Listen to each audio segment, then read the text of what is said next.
17 বছর অপেক্ষার অবসান হলো আজ। আহমেদাবাদের নরেন্দ্র মোদী স্টেডিয়াম সাক্ষী থাকলো এক অবিস্মরণীয় ইতিহাসে, যেখানে রাজা আজ সম্পূর্ণতা পেল। রাজার মুকুটে বহু পালক ছিল, ছিল না কেবলমাত্র একটি পালক। তাও আজ যুক্ত হলো রাজার মুকুটে। এই রাজার নাম বিরাট দ্য কিং কোহলি।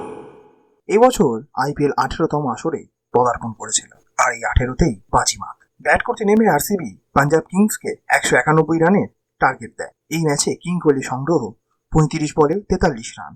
সবচেয়ে বেশি রান আসে তারই ব্যাট থেকে। আরসিবি টিমের 9 নম্বর ক্যাপ্টেন রাজাত পাতিদার, আর তার প্রথম বছরেই আরসিবিকে ট্রফি এনে দিয়েছেন। আরসিবি ট্রফি জেতা নিশ্চিত হওয়ার আবেগে চোখে জল চলে আসে কিং কোহলির। আর এই চোখের জলই বুঝিয়ে দেয় আসলে তিনি কতটা মরিয়া ছিলেন এই ট্রফিটার জন্য।